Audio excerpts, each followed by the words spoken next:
धार्मिक आणि आध्यात्मिक महत्त्व लाभलेल्या नाशिक जिल्ह्याची उत्सव संस्कृतीची परंपरा यात्रा उत्सवाच्या माध्यमातून दिसून येत असते. चैत्र महिन्याची चाहूल लागली की सातपूरला पंचक्रोशीतील परिसरात यात्रा उत्सवाला सुरुवात होते.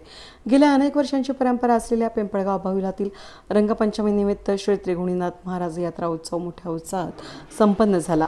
यावेळी यात्रा उत्सवानिमित्त पिंपळगावातील परिसरातून रंगांची उधळण करत ढोल ताशांच्या गजरात पालखी मिरवणूक काढण्यात आली. यावेळी ग्रामस्थांनी या मिरवणुकीचा मनमुराद आनंद घेतला. या यात्रा उत्सवानिमित्त ढोलकी सम्राज्ञी शिवकन्या बडे नगरकर यांच्या लोकनाट्य तमाशाचं आयोजन पिंपळगाव बहुला युवा प्रतिष्ठान आणि ग्रामस्थांच्या वतीनं करण्यात आलं होतं.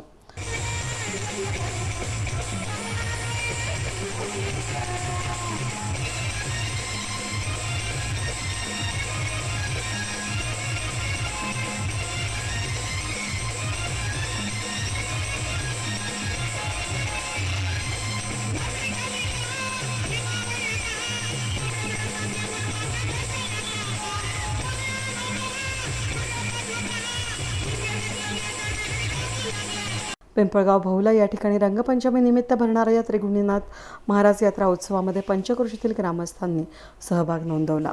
वेद न्यूजसाठी प्रतिनिधी कमलाकर तिवडे, सातपूर.